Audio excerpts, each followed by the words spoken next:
రక్షకుడు అయిన యేసుక్రీస్తు ప్రభుల వారి ఉన్నత పరిశుద్ధ నామాన ఈ ఉదయకాలపు శుభాలు తెలియచేస్తా ఉన్న కృపగల దేవుడు మనల్ని మన కుటుంబాలని తన కృపలో కాపాడి దీవించి ఆశీర్వదించునుగాక. ఆమేన్.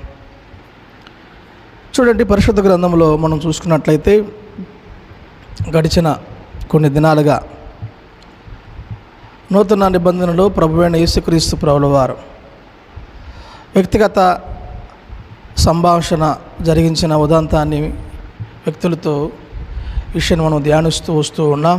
నిన్నటి దినాన పిలాతు యేసుక్రీస్తు ప్రభుల వారిని గురించి వారిద్దరికి మధ్య జరిగిన సంభాషణలోని కొన్ని ఆత్మీయ విషయాలు మనం నేర్చుకున్నాం. ఈ దినాన పరిశుద్ధ లేఖన భాగంలో నుంచి లూకాసు వార్త 23వ అధ్యాయము 42వ వచనంలో ఒక మాట మనకు కనబడతా ఉంది. ఆ మాట పలికిన వ్యక్తి ఎవరు అని ఆలోచన చేసుకున్నట్లయితే ఒక దొంగ, కుడివైపునున్న ఒక దొంగ, ఎడమవైపునున్న దొంగ ఉన్నాడు. కానీ కుడివైపునున్న దొంగ పలికిన మాట మనం చూసుకున్నట్లయితే, యేసు నీవు నీ రాజ్యములోనికి వచ్చినప్పుడు నన్ను జ్ఞాపకము చేసుకొమ్ము అని చెప్పేసి పలికినట్లుగా మనకు కనబడతా ఉంది. చూడండి, నిన్నటి దినాన మనం చూసుకున్నట్లయితే పిలాతుకు యేసుక్రీస్తు ప్రభుల వారికి మధ్య చాలా సంభాషణ జరిగింది వారిద్దరికి మధ్య. అయితే పిలాతేమో సత్యం ముందు నిలబడి మనుషుల యొక్క మెప్పు కోరి సత్యం అనబడిన యేసుక్రీస్తు ప్రభుల వారిని కోల్పోయిన అధికారిగా ఉంటే, ఇక్కడ ఒక బందిపోటు దొంగగా చరిత్రకారులు ఎంచబడిన ఒక వ్యక్తి కేవలం తాను పలికిన ఒక్క మాట చేత ప్రభు అయిన దేవుని యొక్క రాజ్యాన్ని ఎలాగా స్వతంత్రించుకున్నాడో అన్న విషయాన్ని ఉదయకాల సమయంలో క్లుప్తంగా కొన్ని విషయాలు మనం ధ్యానం చేసుకుందాం. బైబిల్లో మనము చూసుకున్నట్లయితే కలువరి కొండపైన 3 సిలువలు కనబడతా ఉన్నాయి. మధ్యలో పాపరహితుడైన యేసు కనబడతా ఉన్నాడు. 2 వైపులా 2 దొంగలు కనబడతా ఉన్నాడు. ఒకడేమో యేసును దూషించాడు, మరొకడు తన పాపాన్ని ఒప్పుకొని యేసును ఆశ్రయించిన వాడుగా ఉన్నాడు. ఈ దొంగ, ఈ కుడివైపునున్న ఈ దొంగ దగ్గర మంచి పనులు ఏమి లేవు, బాప్తిస్వం లేదు, సంఘ సభ్యత్వం లేదు, పరిహారం చేసే అవకాశం కూడా లేదు. అయినా కానీ అతడు పరలోక రాజ్యాన్ని పొందుకున్న వ్యక్తిగా, ఎందుకు అతడు పరలోక రాజ్యాన్ని పొందుకున్నాడు అంటే, చివరి క్షణంలో అతడు సరి అయిన వ్యక్తిని ఆశ్రయించిన వ్యక్తిగా ఉన్నాడు.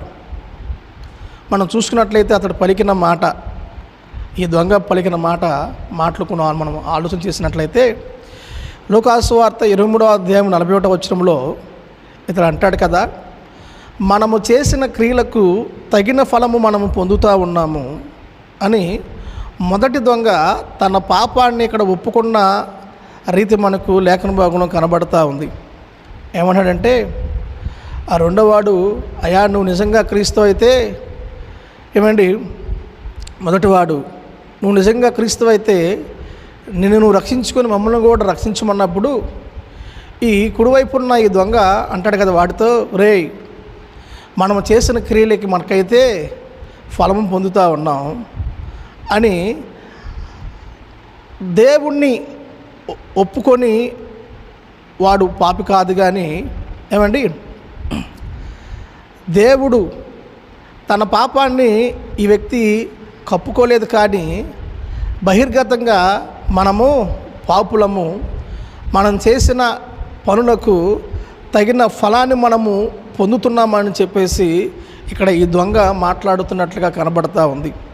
చూడండి, మనం కానీ ఆలోచన చేసినట్లయితే ఖచ్చితంగా పాపమునకు తగిన ఫలం అనేది అనుభవించక మానదు. ఏమండి, పాపమునకు వచ్చే జీతము మరణము.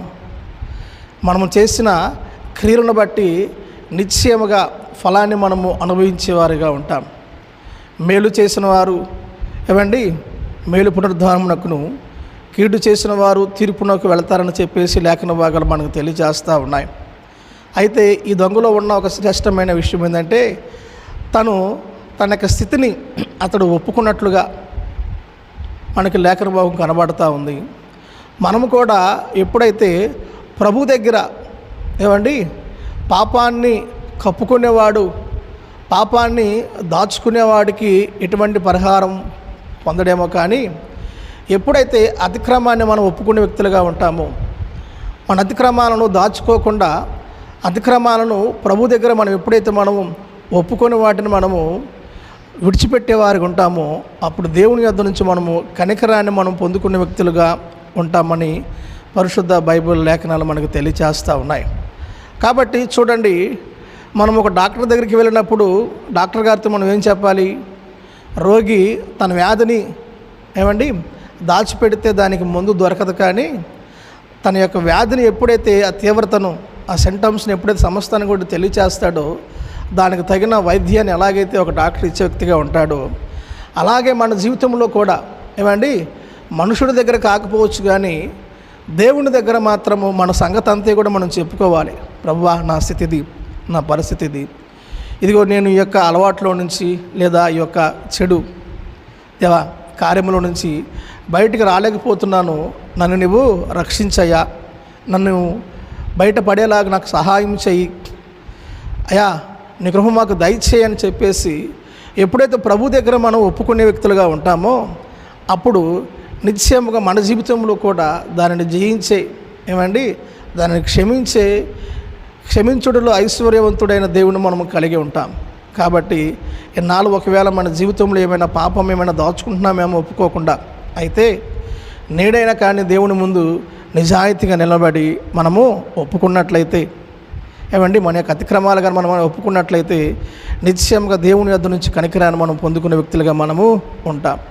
ఈ కుడివైపున ఉన్న దొంగ తన యొక్క స్థితిని గమనించాడు. మనం కూడా మన స్థితిని మనము గమనించే వ్యక్తులుగా ఉండాలి. చూడండి, ఇక్కడ ఇంక ఈ వ్యక్తి మాట్లాడిన మాటలో నీ రాజ్యములోనికి వచ్చినప్పుడు ఏమంటున్నాడండి, నీ రాజ్యంలోనికి నీవు వచ్చినప్పుడు నన్ను జ్ఞాపకం చేసుకో అని అంటా ఉన్నారు. ఈ మాట మాట్లాడినప్పుడు యేసుక్రీస్తు ప్రభువు వారు ఎక్కడున్నారండి? ఆయన సిలువ మీద ఉన్నాడు.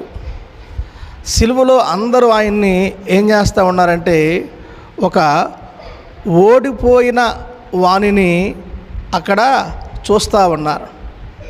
ఏమండి, అక్కడ వాస్తవానికి ప్రభు అయిన యేసుక్రీస్తు ప్రభుల వారు ఎక్కడున్నాడండి? సిలువలో ఉన్నాడు. అందరూ కూడా ఆయన ఏమంటున్నారంటే, కొందరు గేలి చేస్తూ ఉన్నారు, కొందరేమో ఎగతాళి చేస్తూ ఉన్నారు. కానీ ఈ వ్యక్తి మాత్రం ఏమన్నాడండి, అతన్ని సిలువలో ఉన్న యేసుక్రీస్తు ప్రభుల వారిలో కూడా ఒక రాజుని ఇతడు గమనించాడు.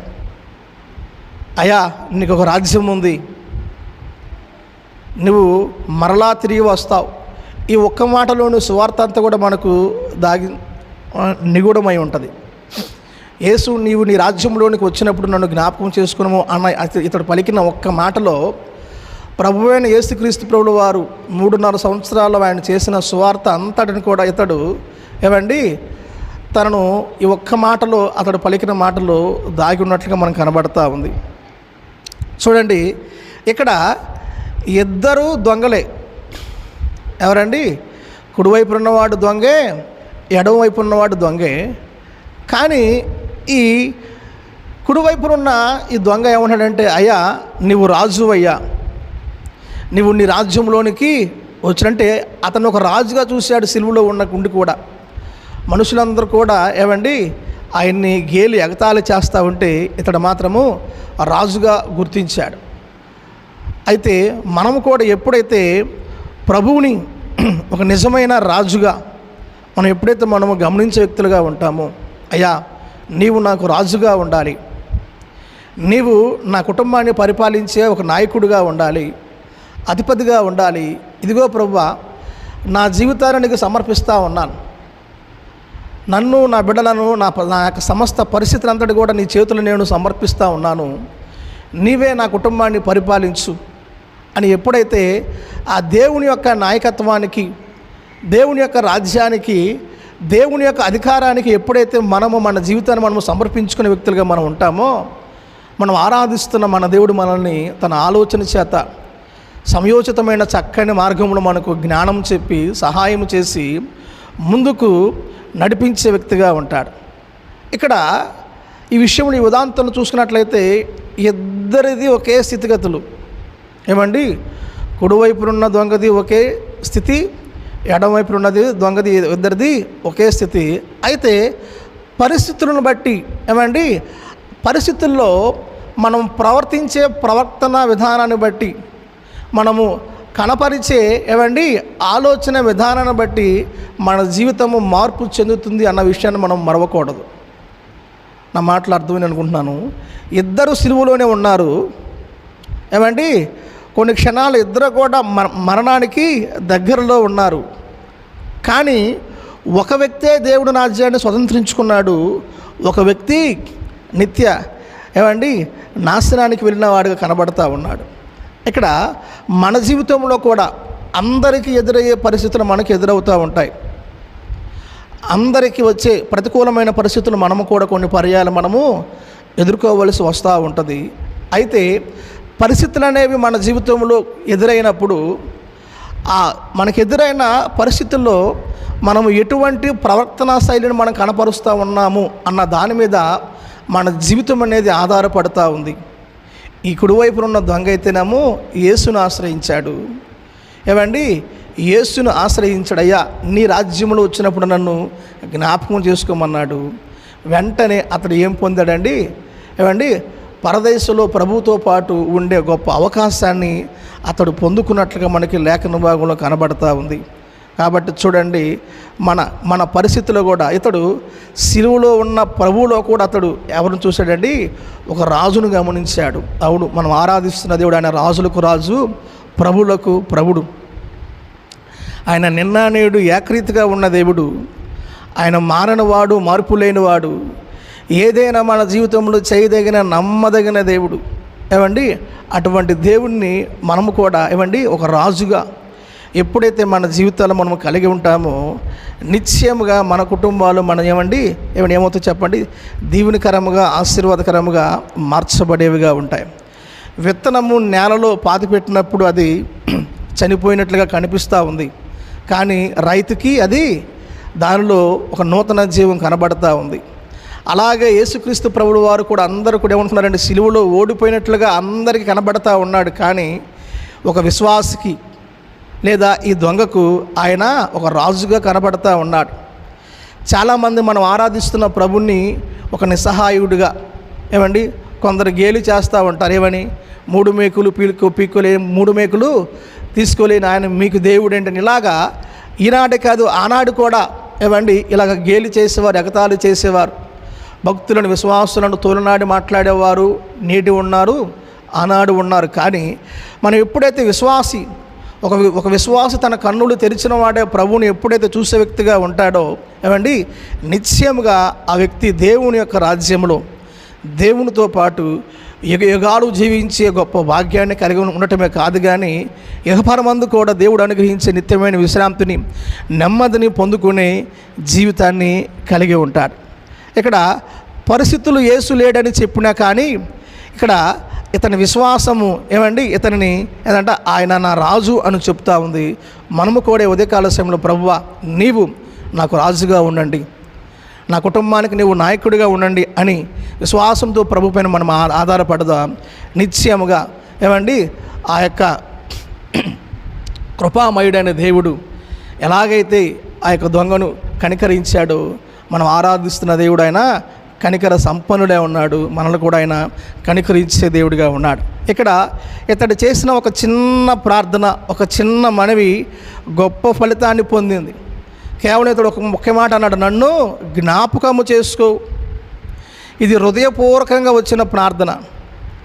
దేవుడు పెద్ద పెద్ద మాటలను, పెద్ద పెద్ద ఉచ్చారణతో కూడిన పదాలను ఏమండి ఆయనకి అవసరం లేదు. కానీ హృదయంలో ఉన్న సత్యాన్ని చూస్తాడు దేవుడు. హృదయంలో ఉన్న సత్యాన్ని. భర్తమై ఒకటే అడిగాడు, ఏమండి కేక వేశాడు, దావీదు కుమారుడా నన్ను కరుణించు అన్నాడు. ఆయన జీవితము మారిపోయింది. చూడండి, అలాగే ప్రార్థన ఎంతో పొడవు ఉన్నదని కాదు, కానీ ప్రార్థనలో మన హృదయం అనేది ఏమండి ఉన్నదా లేదా, హృదయపూర్వకంగా మనం ప్రభువుని మనం ప్రార్థిస్తున్నామా, ప్రభుపై మనం ఆధారపడి జీవిస్తున్నామా లేదా అన్నది చాలా ప్రాముఖ్యమైనది. అందుకని చాలా ప్రార్థన గురించి చాలా విషయాలు ఉన్నాయి అన్నాడు కదా. దీర్ఘ ప్రార్థనలు చేస్తారంట కొందరు. దేనికి? తమను భక్తిపరులను కనపరుచుకోవడానికి దీర్ఘ ప్రార్థనలు చేసే వ్యక్తులుగా ఉంటారు. ఏమండి, ఇంకా అంటే మీరు ఇతరుల వేలే ఉండవద్దు.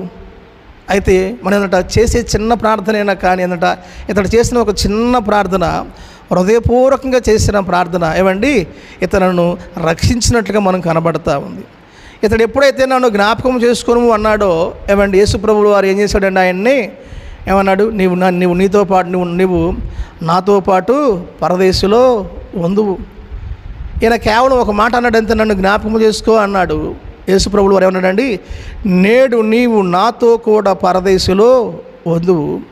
ఆయన జ్ఞాపకం చేసుకున్న దేవుడు మన దేవుడు.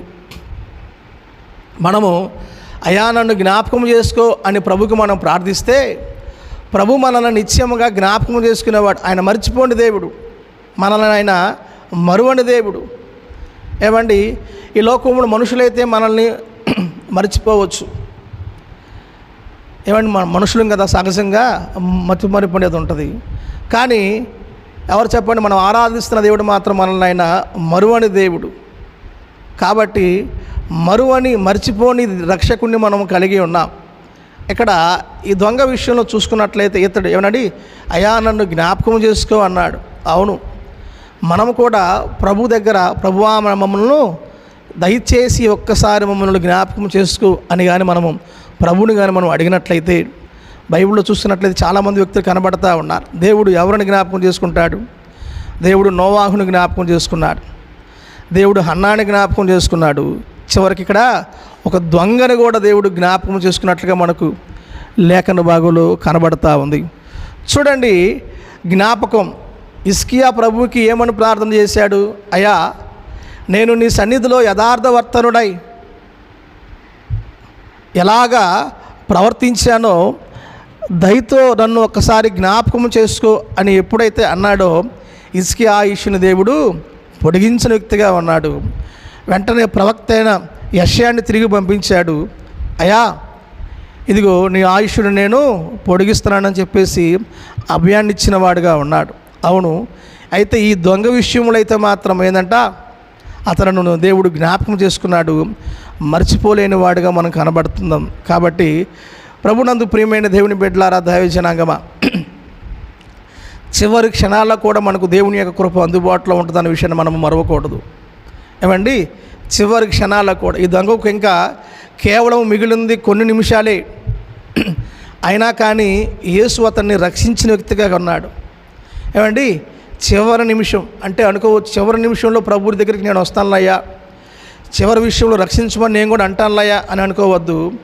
ఆనాడైతే ఏమండి జీవమును పునరుద్ధానమును అనబడిన యేసు ఆ దొంగ పక్కన ఉన్నాడు. కాబట్టి ఏమండి అతడి యొక్క మనవుని దేవుడు అంగీకరించి ఆలకించిన వ్యక్తిగా ఉన్నాడు. ఈనాడైతే నిశ్చయముగా అందరూ అంతటా మారు మనసు పొందవలనని పరిశుద్ధ బైబిల్ లేఖనాలు తెలియచేస్తూ ఉన్నాయి.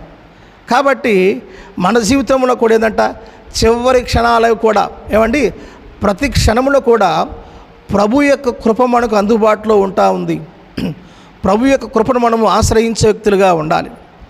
రక్షణ అనేది కేవలము క్రియల వల్ల వచ్చింది కాదు, కానీ దేవుని యొక్క కృప ద్వారా వచ్చిందన్న విషయాన్ని మనం మరవకూడదు. అది దేవుని యొక్క వరము. మునిగిపోతున్న వ్యక్తికి ఈత కొట్టడం వల్ల కానప్పుడు రక్షకుడు పట్టుకోవడం వల్ల బ్రతుకుతాడు. అలాగే ఏమండి మన జీవితంలో కూడా మునిగిపోతున్న ఈ పాపభూయిష్టమైన ఈ లోకంలో ఏమండి మనము రక్షణ కలిగి, యథార్థత కలిగి, నీతి కలిగి మనం జీవించాలంటే దేవుని యొక్క కృప అనేది మనకు చాలా అవసరంగా ఉంది. కాబట్టి దేవుని కృపను మనము కలిగి ఉందాం, దేవుని కృపను మనము సహాయంగా మనము వేడుకుందాం. ప్రభు మనకు అటువంటి కృపను దేవుడు మనకు అనుగ్రహించునుగాక. దేవుని నామానికి మహిమ కలుగునుగాక. హల్లెలూయా. చూడండి, ఈ యొక్క ఉదాంతంలో మనం కానీ ఆలోచన చేసుకున్నట్లయితే ఆయన ఏమండి, ఇద్దరు దొంగలు ఉన్నారు. ఒకడేమో తిరస్కరించాడు, మరొకడేమో యేసును ఆశ్రయించాడు. ఒకడు నిత్య నాశనానికి వెళ్ళాడు, మరొకడు పరదేశికి వెళ్ళాడు. అయితే ఈరోజు కూడా మనం అదే నిర్ణయంలో ఉన్నాం. ఏమండి, ఈనాడు కూడా మనం తీసుకునే నిర్ణయాన్ని బట్టి మన జీవితం అనేది ఆధారపడి ఉంటుంది.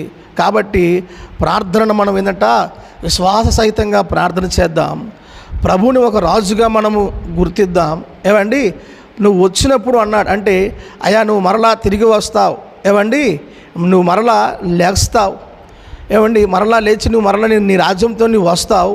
నీ రాజ్యంతో వచ్చినప్పుడు నన్ను జ్ఞాపకం చేసుకో అని పలికినప్పుడు, ఏమండి, ఎలాగైతే ఆ దొంగకు ప్రభు అయిన యేసుక్రీస్తు ప్రభువు వారు కనికరించి అతనికి పరదేశిని అనుగ్రహించాడో, రాజ్యాన్ని అనుగ్రహించాడో, మనము కూడా ఏమండి ప్రభువు దేవుడని, ఆయన తిరిగి లేచాడని, ఆయన పునరుద్ధానుడని, ఆయన మరలా నీ కొరకు నా కొరకు రాబోతున్నాడని నమ్మి విశ్వాసం ఉంచి ఎప్పుడైతే ఆయన యొక్క కుమార్తెగా మనం మార్చబడతామో, మనము కూడా ఆ దేవుని యొక్క నిత్య రాజ్యాన్ని మనము స్వతంత్రించుకునే వ్యక్తులుగా ఉంటాం. కాబట్టి యేసును సొంత రక్షకుడుగా ఇంకా స్వీకరించకపోతే ఆలస్యం చేయకండి.